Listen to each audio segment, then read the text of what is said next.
د دې څه دا معلومیږي چې خپل پلار و زوی ته هم تحفه ورکولی شي، زوی و پلار ته هم ورکولی شي. یو ښه ګړۍ د وله راوي چې بابا جان یم ستا دپاره، پلار دې راځي د زوی دپاره یو ښه ګړۍ راوي چې زوی دا شي ستا، یا ښه خولۍ وله راوي، ښه کالي وله راوي، نه یو تحفه د باره څه راځي، یو زوی پلار یې زوی له راوي، زوی یې پلار له راوي، نو هم الله ثواب ورکوي. زید رضی الله تعالی عنه هغه رالی چې نبي کریم صلی الله علیه وسلم ته یې وفرمایله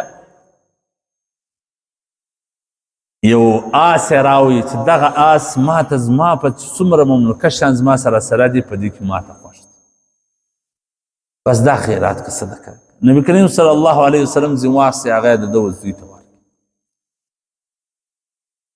حضرت اسامه رضی الله تعالی، حضرت زید بن حارثه رضی الله تعالی ورته وفرمایله چې یا رسول الله دا تا ورته زما په کور کې راوړي، زما صدقه کې تا زما زوی ته ورکړي. نبی علیه السلام بس هغه ستا دپاره خیر دی، یعنی ده خو هغه جذبه ښکاره کړله. نبی علیه السلام ته وفرمایل چې بس الله ستا قرباني قبوله کړي.